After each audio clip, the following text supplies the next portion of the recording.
The conference room smelled like burnt coffee and cheap ambition. I remember staring at my reflection in the glass wall, wondering if I looked as small as I felt. Because right then, I was being destroyed. "Claire," my boss said, voice dripping with that fake politeness she used right before cutting someone down. "Your report? It's fine. Average. Safe. But maybe next time you can bring something a little more innovative?" The room chuckled. Not loudly, but enough. My fingers curled around my notebook. I'd spent 2 weeks perfecting that project. 2 weeks of late nights, skipped dinners, and sleepless editing, and still. Average. Beside her, Ethan smirked, the golden boy of our marketing team. "Don't take it personally, Claire. Not everyone can be a creative type." The others laughed harder this time. Something inside me twisted, shame, anger, humiliation, burning like acid through my chest. I forced a smile, nodded, pretended I didn't care, but inside I was crumbling, because this wasn't the first time. It was the third, and each time it was the same thing. They'd take my work, water it down, and give the credit to someone louder, flashier, or just better connected. That day, I went home early. Or at least, that's what I told them. In truth, I hid in my car in the parking lot, gripping the steering wheel, trying not to cry. The word average echoed in my head like a curse. Average, forgettable, replaceable. I had given this company 3 years of my life. I'd stayed late, covered shifts, trained interns, built campaigns that worked, and still, somehow, I was invisible. When I finally drove home, the city lights blurred through my tears. I didn't even notice when my phone buzzed until I saw the group chat name, The Inner Circle. That was their chat. The team leads, my colleagues, my supposed friends. And somehow, I had been added by mistake. The last message froze my blood. "Ethan, did you see her face when Megan said average?" Someone had to say it. "Lila, she's nice, but come on. Claire's never going to make it past middle management." Megan, bless her heart. Some people just don't have that it factor. My vision blurred again, but this time it wasn't sadness. It was rage. Cold, controlled, the kind that doesn't explode. "It builds." I didn't reply. I didn't scream. I just screenshotted everything. Then I left the group quietly, blocked them all, and sat there in the dark, heart pounding, mind racing. I didn't know how yet. But that night, I made myself a promise. I was done being average. From that moment forward, I wasn't just going to prove them wrong. I was going to make them regret ever underestimating me, because the thing about people like Megan and Ethan, they never look down long enough to see who's rising behind them, and when they finally do, it's already too late. That night, I opened a blank document on my laptop and typed 3 words at the top. "The plan begins." I didn't know what it would look like yet, but I could feel something changing inside me. The fear was gone. The desperation, too, all that remained, was purpose, and I swear, if you'd seen me then, you'd know. That was the night I stopped surviving and started building my revenge. I didn't sleep that night. Every time I closed my eyes, I saw their faces, laughing, mocking, tearing apart everything I'd worked for. But somewhere between the anger and exhaustion, something inside me clicked. A thought so sharp it sliced straight through the noise. If they can underestimate me, I can use that. Because what's more powerful than being invisible? Being underestimated. They'd given me a mask. Average, harmless, forgettable. Fine, I'd wear it. But underneath, I was building something they'd never see coming. The next morning, I showed up to work like nothing had happened. Smiling, calm, unbothered. Ethan waved at me from his desk with that smug grin. "Rough night, Claire?" he teased. I smiled back. "Not at all. Just thinking about my next big idea," he laughed. The kind of laugh that says, "Sure you are." But I didn't care, because I'd already started step 1. Observe. For weeks I watched them, quietly. Megan, the the boss who loved to take credit for other people's brilliance. Ethan, the idea thief who lived off charm and manipulation. And Lila, the social butterfly who always played both sides. They thought I was back to my old self, the quiet team player who did what she was told. But I was studying them, their habits, their blind spots, their weaknesses, and what I learned was gold. Ethan never met a deadline without someone bailing him out. Megan hated confrontation. She'd rather throw someone under the bus than admit she was wrong. And Lila?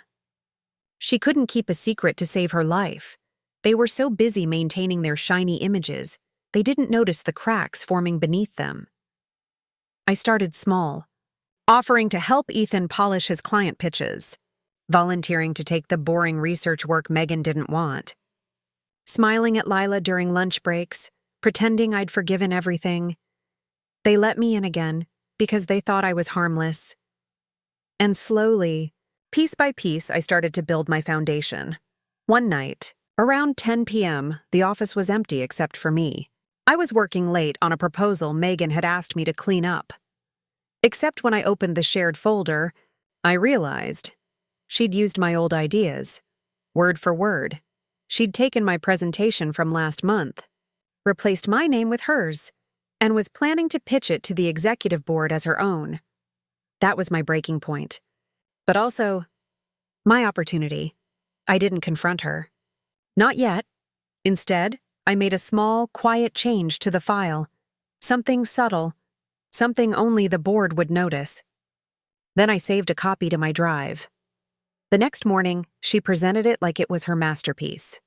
I sat in the back of the room sipping coffee, pretending to be impressed. Halfway through, one of the execs frowned. "Megan, this data doesn't align with last quarter's reports. Are you sure these figures are correct?" Her face froze. I could see her throat tighten as she scrambled for an answer. I must have overlooked that," she stammered. The execs exchanged looks. One of them turned to me. "Claire, didn't you work on the preliminary data for this?" I smiled softly. "Yes, I can send the corrected version after the meeting." Megan's eyes burned holes into me, but she couldn't say a word. I wasn't malicious. I didn't expose her outright. Not yet. But that small seed of doubt? I planted it perfectly, and just like that, the dynamic shifted. Later that day, she cornered me by the elevators. "What did you do?" she hissed. I looked her dead in the eye. "Nothing. Maybe you just missed something." She didn't know how to respond, because deep down she had. For the first time, she saw me not as average, but as dangerous. That's when I realized revenge isn't about screaming louder. It's about being silent long enough for your silence to scare them. And I wasn't done yet, because that tiny, calculated move, that was just the spark. The fire was coming. You ever notice how people who think they're untouchable are the easiest to destroy? They build their castles out of arrogance, and all it takes is one loose brick. After that meeting, the air at work changed. It was subtle at first, like the quiet before a storm. Megan avoided eye contact with me for a few days. Ethan acted extra friendly, probably hoping I'd forget all his little comments. And Lila? She was suddenly curious. "So," she said one afternoon, leaning against my cubicle wall, "what really happened in that meeting?" I shrugged.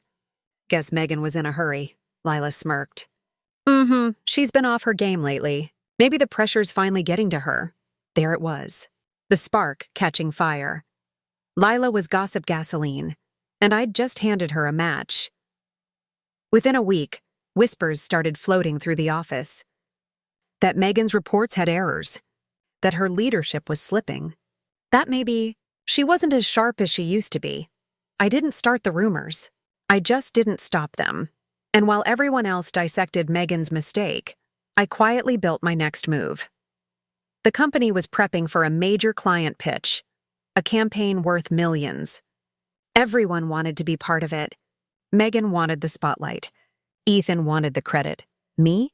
I wanted control, so I volunteered to handle the market analytics, the kind of job nobody fights for because it's tedious and technical. But here's the thing about boring work. It's where the truth lives. Late nights, I combed through the data, finding every flaw in their proposal. By the time I was done, I had a 40-page file showing that their creative vision was built on faulty assumptions. If that campaign failed, the blame would fall on them. Unless I stepped in first. The day of the internal review, I walked into the boardroom early. My heart was pounding, but my expression was calm, detached even. Megan and Ethan were already there, whispering, rehearsing, confident. They didn't even glance at me. When the presentation began, everything looked smooth, until the VP interrupted.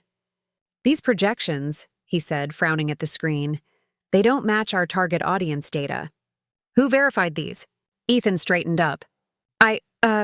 Megan handled that part." Megan's jaw tightened.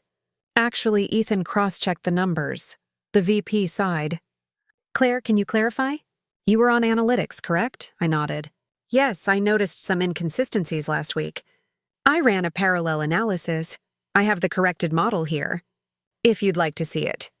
The room went silent. I connected my laptop and pulled up the clean, flawless report, the one I'd stayed up until 3 a.m. perfecting: charts, graphs, real results. Every executive leaned forward. One of them said, "This is exactly what we needed. Claire, great work." And just like that, I wasn't invisible anymore. Megan's face was pale. Ethan's fake smile cracked. After the meeting, no one called me average. They called me essential, but power comes with a price, and mine was attention.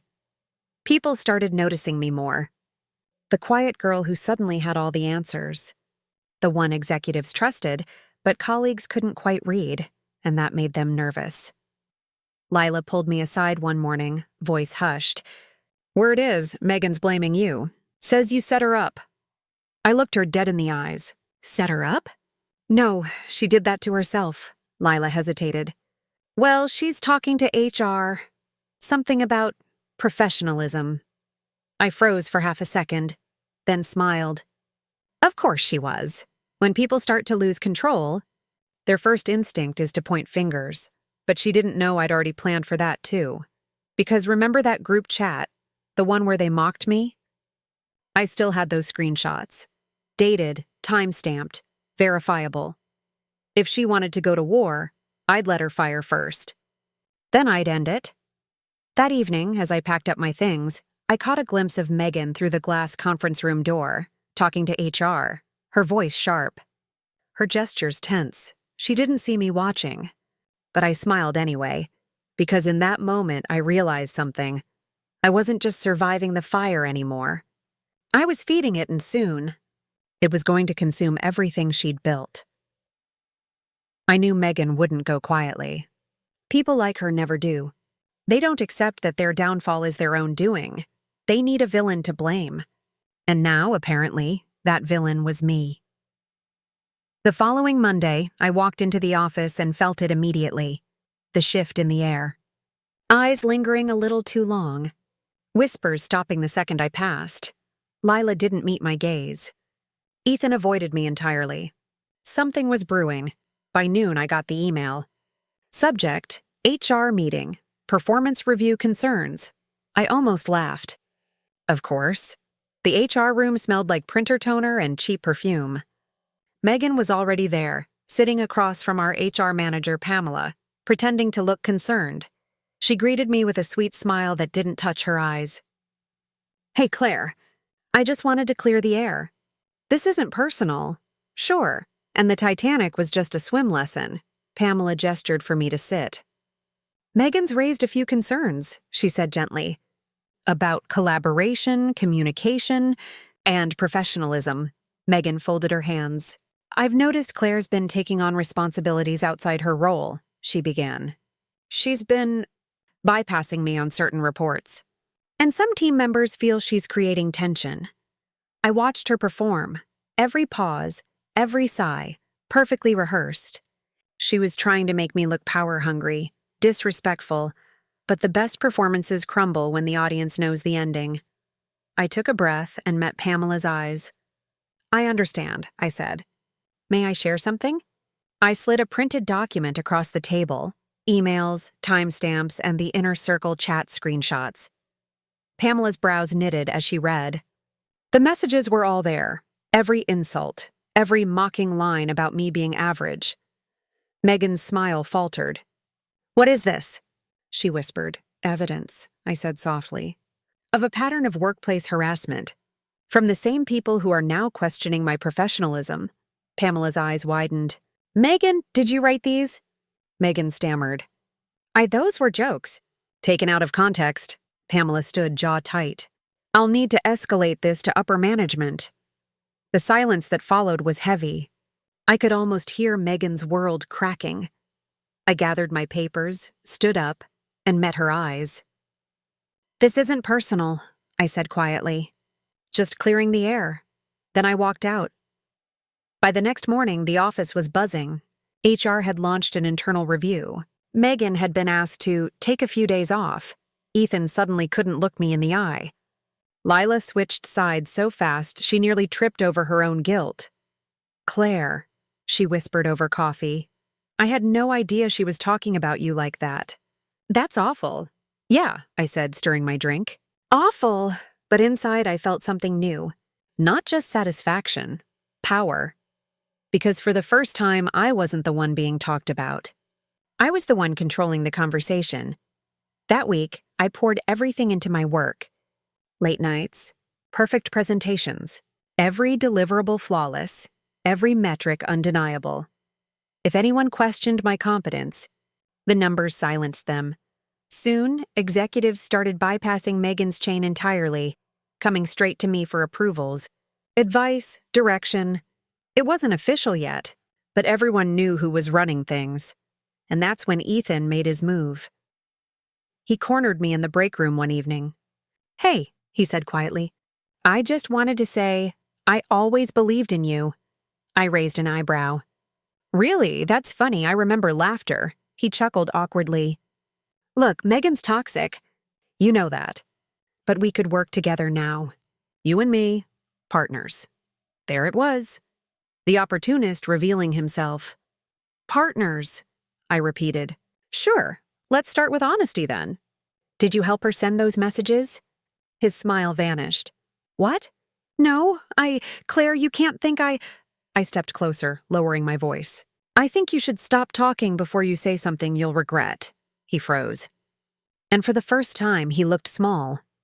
That night, as I locked up my office, I looked out at the city lights shimmering through the windows. Every reflection was a reminder. This wasn't luck. This was strategy. But even as I stood there, a thought crept in, quiet but sharp. Revenge was addictive. And I wasn't sure I could stop, because now that Megan was falling, someone else was already next. The office felt different without Megan, quieter, but not peaceful, never peaceful. It was the kind of quiet that comes after a thunderclap, when everyone's still waiting to see what's left standing. Emails flew. Meetings doubled. Rumors bred like wildfire. I pretended not to notice. But every time I caught someone whispering, I knew they were talking about her. And me. "Did you hear? HR's still investigating. They say Claire's running the team now. She must have something on them." I smiled when they said that last part. They weren't wrong. By Wednesday, the VP called me into his office. He didn't waste time. "Megan's on leave until further notice. We need someone to manage her accounts." A pause. "Think you can handle that?" "Yes," I said before he finished the sentence. He smiled. "I thought so. The board's been impressed with your performance. Keep it up." As I walked out, I caught my reflection in the glass. Same face, same eyes. But everything else was different. For the first time, I looked like I belonged in that corner office. Still, power has a way of attracting shadows. And Ethan's shadow was always close. He started playing nice. Compliments in meetings. Coffee accidentally waiting on my desk. Even offered to help with the new client. Presentation. "I just want to make sure you don't get overloaded," he said with that rehearsed sincerity. I could almost respect his survival instinct, almost, so I let him think he was winning me over. Because every story needs a supporting character who doesn't realize he's in the wrong genre. One night I stayed late again. The floor was empty except for the hum of fluorescent lights. I was finalizing a strategy deck when I heard the printer in the next room start spitting pages. I frowned. No one else was here. When I walked in, I froze. Dozens of sheets covered the tray. Screenshots. My screenshots, the inner circle chat. Every cruel word, every laugh at my expense, all printed out. And at the bottom of the pile, a post-it. You started a war you can't finish. I felt my chest tighten. Someone knew. Someone had been in my files. I gathered the papers, heart pounding. Only one person had access to the shared drive where I'd stored the evidence for HR Ethan. The next morning, he looked almost too relaxed.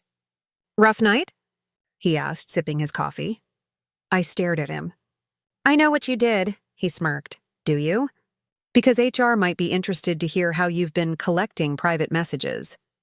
"That's a policy violation, you know." I wanted to hit him, but instead I smiled. "You're right," I said softly. "Maybe they would be interested." I leaned in. "Especially if they see who printed those screenshots last night from your login." For the first time, his grin faltered. Because what he didn't know was that I'd already checked the printer log before coming in. He opened his mouth, closed it, walked away, and just like that, his confidence shattered. By lunchtime, the story had twisted again. Ethan was under review for unauthorized access. HR moved fast. They had to, after what happened with Megan. People whispered even more now. But the tone was different. There was fear in it. They didn't know what I was capable of. And honestly, neither did I. That evening, I sat alone in my car, watching the building glow in the dark. Part of me felt invincible. Another part felt hollow. Was this what victory felt like? Or just another kind of trap? I told myself it didn't matter. Because I wasn't finished yet. Megan was gone. Ethan was next. But what none of them realized, what even I hadn't admitted until that moment, was that my revenge wasn't just about them anymore. It was about me. About proving that I could burn everything down and still walk through the smoke untouched. But smoke has a way of clinging to you. And when the next spark hit, I finally understood that revenge doesn't stop when you win. It stops when there's nothing left to lose. The morning after Ethan's review, the office smelled like panic. You could taste it, burnt coffee, sweat, and fear. People whispered in hallways now instead of laughing. Every Slack notification made heads jerk up. It was beautiful and terrifying. I'd wanted justice. But this was a slow collapse, and I was standing right in the center of it. By midday, HR sent a company-wide email. Effective immediately, Ethan Parker is on administrative leave pending investigation. No explanations. No details. Just gone. The silence that followed was louder than any gossip. I sat at my desk pretending to focus on spreadsheets, but inside my pulse was hammering. I'd done it. The two people who'd humiliated me were out, but as my screen blurred from exhaustion, a thought crept in. 2 names down? How many left before I could breathe again? That afternoon, Pamela from HR called me in. She looked tired, eyes rimmed red, shoulders slumped. "Claire," she said, "we're conducting follow-up interviews about the culture on Megan's team. We just want to make sure everyone feels safe. Safe." The word stung. I gave careful answers. Measured, factual, emotionless. Nothing that sounded like revenge. Pamela nodded. "You've handled yourself professionally. But I have to ask, are you okay?" For a second, I almost told her the truth. That every victory felt like swallowing glass. That I'd started this to prove my worth but somehow turned into something colder. Instead, I smiled. "I'm fine." She didn't believe me. But she let me go. The next few weeks blurred together. Deadlines, meetings, new faces. With Megan and Ethan gone, I became the de facto lead. People depended on me now. My inbox flooded with requests for approvals, strategy calls, decisions. I was what I'd always wanted to be, essential. But success built on ashes smells different. It's sweet at first. Then it starts to choke you. One Friday evening, I was packing up when Lila appeared at my door. twisting a bracelet around her wrist. Can we talk? I hesitated, then nodded. She stepped inside, closing the door behind her.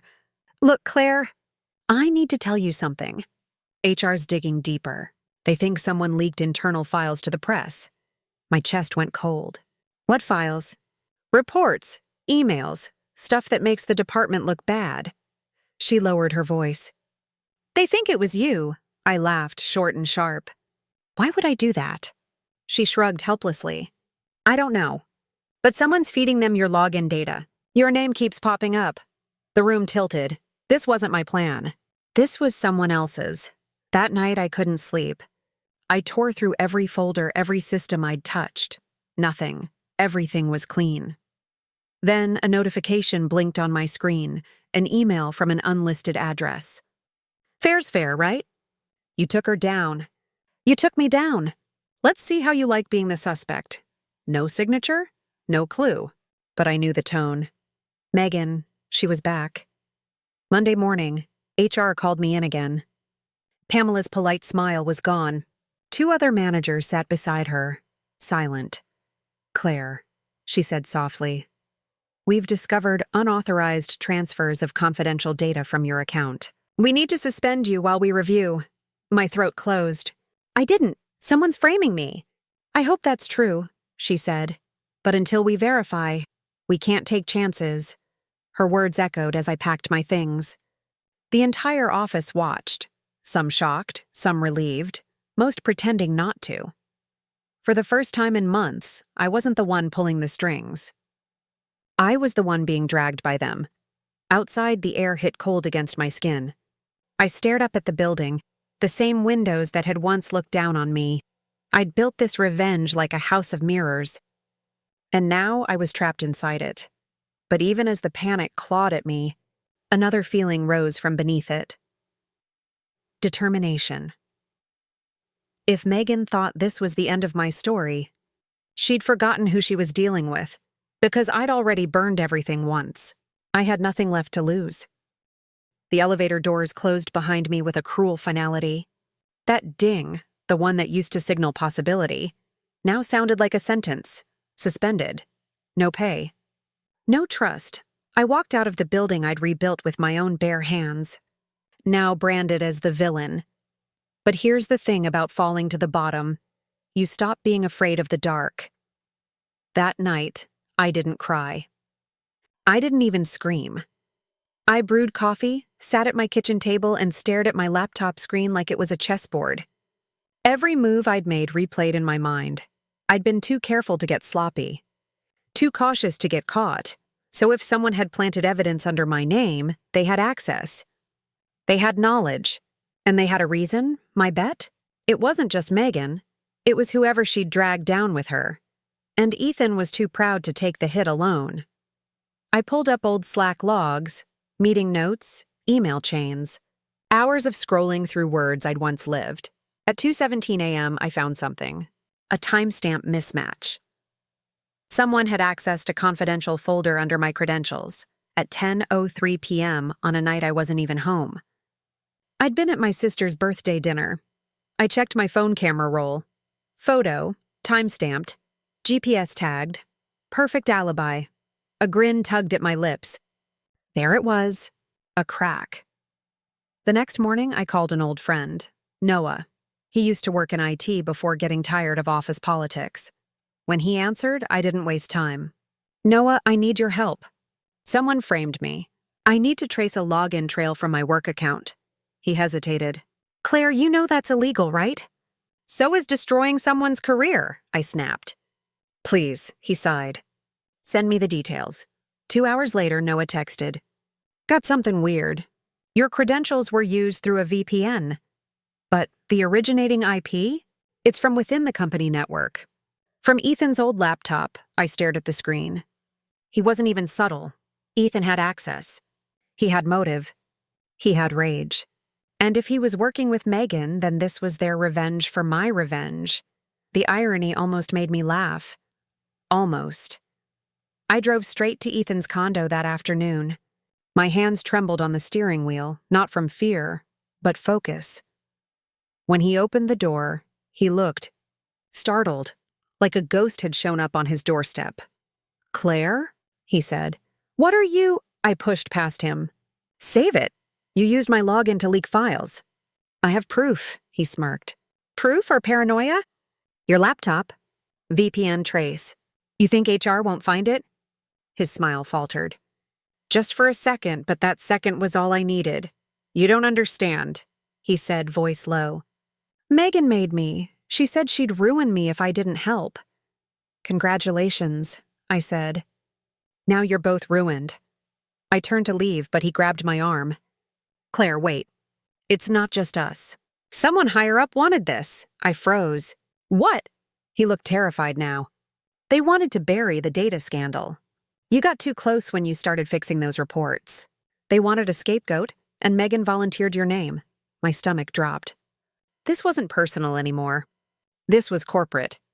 I drove home in silence, city lights blurring past like smears of guilt. Pieces clicked into place like a jigsaw I'd never asked to solve. They'd called me average once. Invisible. Replaceable. Now I was the only thing standing between them and exposure. That night, I wrote a plan, not just to clear my name, but to detonate theirs. I gathered every document, every timestamp, every screenshot. Emails Megan had sent, memos Ethan had forged. Everything they'd buried, I unearthed. And when I was done, I stared at the folder glowing on my desktop. Phoenix. Because if they wanted to burn me, I'd rise in the fire they started. As I zipped the folder and attached it to an anonymous tip email for the board of directors, my hand hovered over send. I thought of the girl I used to be, the one who smiled through insults and laughed off humiliation, the one who thought keeping quiet made her stronger.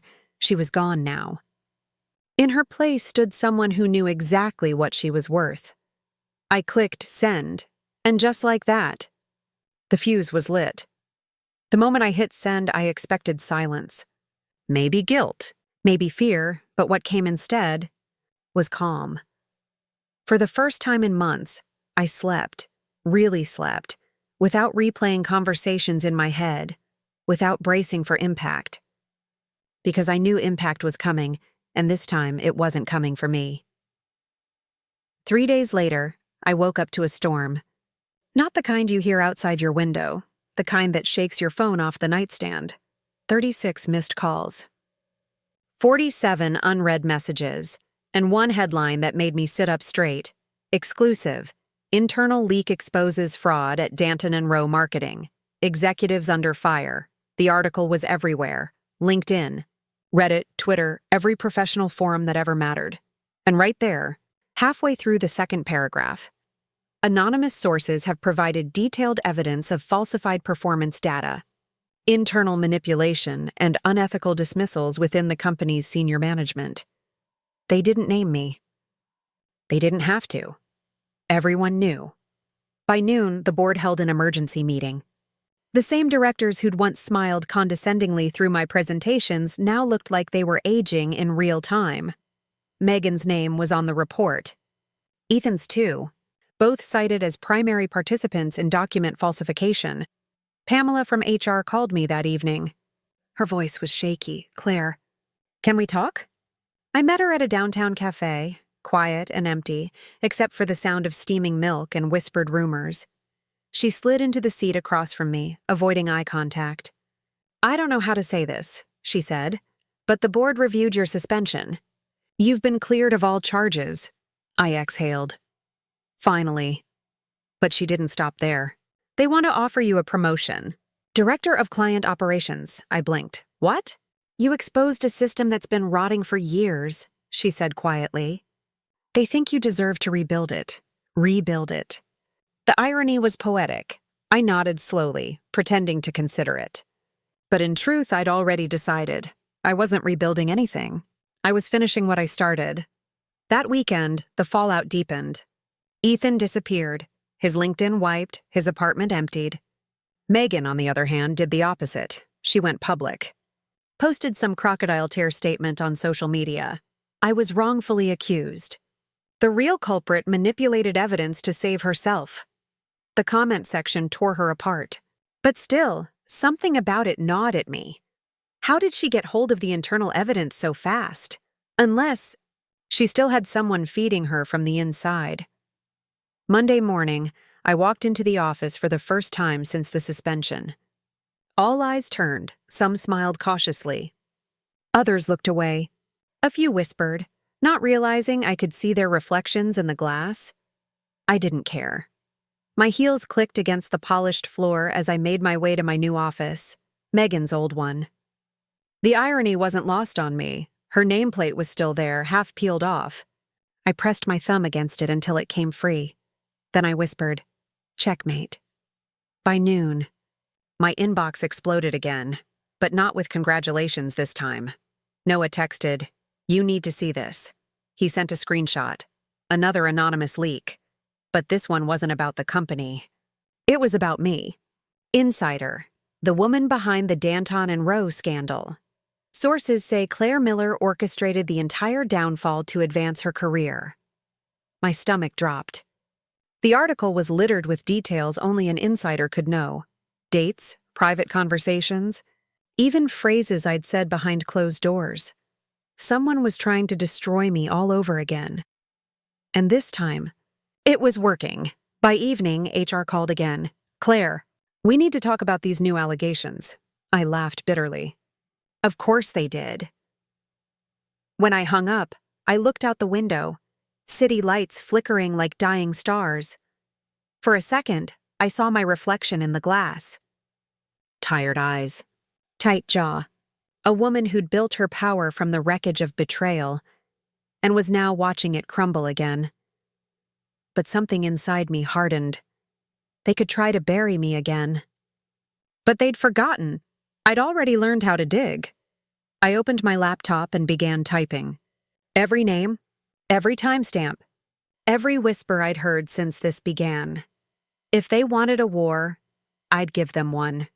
And when it was over, there wouldn't be a single name left to hide behind, because this wasn't revenge anymore. This was survival. There's a special kind of silence that follows public humiliation. It's not peace. It's pressure. The kind that makes every phone vibration feel like a threat.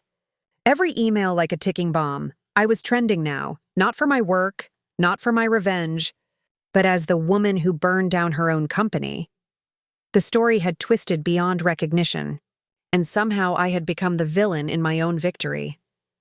I didn't go to work the next morning. Didn't answer calls. Didn't even open my blinds. I just sat there, laptop open, scrolling through hundreds of comments. Some defended me, most didn't. She planned this for years. Guess karma caught up. Typical power trip. It was poison. Dripping one line at a time, but somewhere in the noise, I found something different. A name. A user calling themselves Blue Falcon 07. They were posting insider details. Stuff no journalist could know unless they were inside HR or IT. Every leak, every rumor, every twist in the story, traced back to them, and then Noah texted again. "Claire, you're not gonna like this. That alias belongs to someone in your own department." I froze. What? I ran a trace. Blue Falcon 07 logs in from a Danton and Rowe IP. Same subnet as your team. The device name? LWLW? Only one person fit, Lila West, my so-called friend. The woman who'd warned me about being under investigation. The one who'd sat across from me with those fake worried eyes. My blood ran cold. She'd played both sides. That evening, I waited outside her apartment building. Rain came down in sheets, washing the city in streaks of light and noise. I didn't feel it. Didn't move. Didn't blink. When she finally appeared, umbrella in hand, I stepped forward. "Hey, Lila!" She jumped, clutching her bag. "Claire? What the hell? Don't bother pretending. I know it's you." Her face went pale. "I don't know what you're talking about. Blue Falcon 7, I said quietly. "That ring a bell?" The silence that followed said everything. She looked away. I didn't have a choice. "Everyone always says that right before they stab you in the back," I said, stepping closer. "Why, Lila? Why betray me?" Her eyes filled with something between guilt and fear. "You think this is just about you?" Megan came back with dirt on everyone. She said if I didn't help, she'd leak my personal records, my finances, my sister's medical bills. I cut her off. So you sold me out. I thought if I kept her informed, she'd stop. Lila's voice cracked. But she just kept pushing. She said you were planning to expose her again. She wanted you gone for good. I stared at her, soaked to the bone, shaking from something deeper than cold. You could have come to me. She said you'd already turned on me. I laughed, bitter, raw. She said the same about you, and you believed her. I should have walked away, but I didn't, not yet. Where is she, Lila? She hesitated. She's been working with someone higher up. An exec from the board. They're trying to blame the whole fraud on you. She said, they're meeting tonight. Where? She swallowed hard. The old Danton Annex. The one they closed after the merger. I turned without another word. My car tires screamed against the wet pavement as I drove through the storm. The building loomed like a ghost, dark, half-empty, windows reflecting flashes of lightning. I slipped through the side entrance following the sound of voices down the hall. Megan's voice was unmistakable, sharp, cold. She's too smart for her own good. We need to finish this before she finds out who signed off on those falsified reports. I moved closer. Around the corner, I saw her, and next to her, a man in a gray suit I recognized from the board, Mr. Dalton. The same executive who'd congratulated me after the investigation. It was all connected. The leaks, the framing, the smears. They weren't trying to ruin me because of revenge. They were trying to erase the one person who knew their fraud went deeper than Megan and Ethan. Dalton said, "We push one more leak to the press. She's done. HR will terminate her for reputational damage." Megan smiled. "Consider it handled." Something inside me snapped. I stepped into the light. "No need," I said. "I'll handle it myself." Their faces drained of color. Megan's lips parted. How did you miss me?" I said, my voice low, calm, lethal. Dalton took a step back. "This isn't what it looks like, Claire." "Oh, I think it is," I said, pulling out my phone. "And just so you know, this whole conversation is being recorded." The look on their faces was worth every sleepless night. But even as I stood there, victorious for a breath, I felt a shadow of dread. Because when Megan smiled again, it wasn't fear. It was triumph. "You think that'll save you?" she whispered. "You don't know the half of it." And before I could respond, the lights went out, complete darkness, then a sound. A door slamming shut. When the lights cut out, I didn't panic. I'd lived in the dark before. The trick is to remember, darkness doesn't hide the truth. It only hides the people afraid of it. The hum of the generator died. Then footsteps. "Close, fast. Megan," I said, voice steady. "Running again?" "Nothing. Just the soft echo of her heels on tile." I switched on my phone flashlight and swept the beam across the room. Empty chairs. Scattered papers, coffee cups still warm. But on the far wall, something glinted, a security camera. Red light blinking. Even in the dark, I smiled. I walked toward the exit, phone still recording. Outside, thunder cracked across the sky, shaking the glass. I pushed open the side door and stepped into the downpour. My car sat under the flickering streetlight, and leaning against it, drenched, was Megan. Her mascara ran like ink tears. But her grin? Still sharp enough to cut glass. "Planning to send that recording to the board?" she said. "Go ahead. I'm sure they'll love seeing what their star employee has been up to." I tilted my head. "You mean exposing corruption?" "I mean blackmail," she shot back. "Because that's what this looks like now, Claire.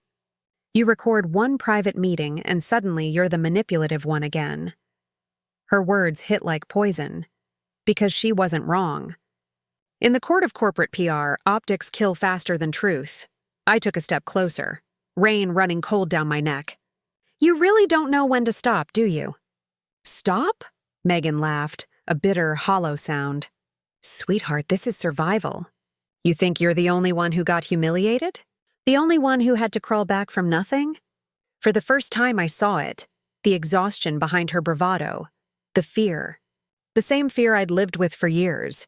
Maybe in another life we could have been allies. But in this one, we were each other's reckoning.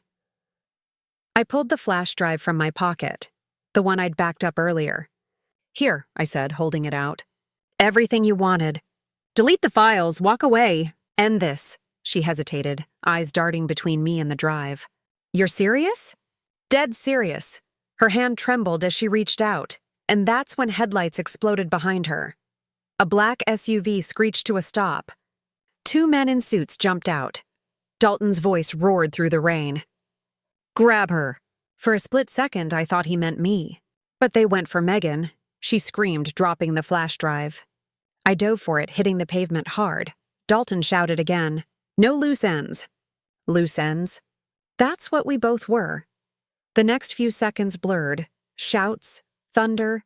Megan's scream cut off as they shoved her into the SUV. Tires spun, spraying mud and water as they disappeared into the storm. And just like that, she was gone. I sat there, soaked and shaking, the flash drive clutched in my hand. It hit me then. This wasn't about revenge anymore.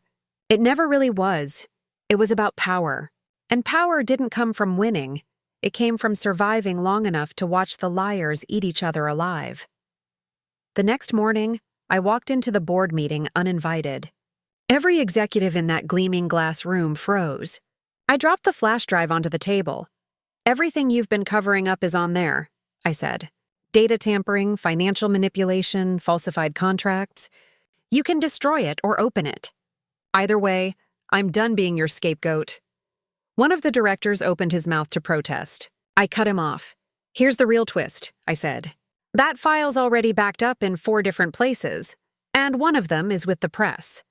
The silence that followed was absolute. Then I turned, heels echoing like punctuation marks, and walked out. 2 weeks later, Danton and Rowe made headlines again. Executives indicted. Board dissolved. A full-scale federal investigation. And me? I didn't go back. Didn't need to. I started my own firm instead. Small, ethical, honest. The kind of company I'd wanted to believe in years ago. Clients came fast. Reputation faster. Because when the dust settled, people remembered one thing. I didn't burn for revenge. I burned to rebuild. Sometimes when I drive past the old office, I still see Megan's reflection in the windows.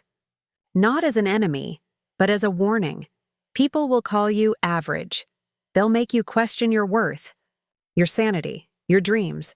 But if you endure, if you rise, one day, they'll look at you and realize you became the standard. And when that day comes, you won't need to say a word. Your silence will say everything. So tell me, if you were in my place, would you have stopped when they called you average? Or would you have done exactly what I did? Tell me in the comments. Because I'm dying to know what kind of fire you'd become.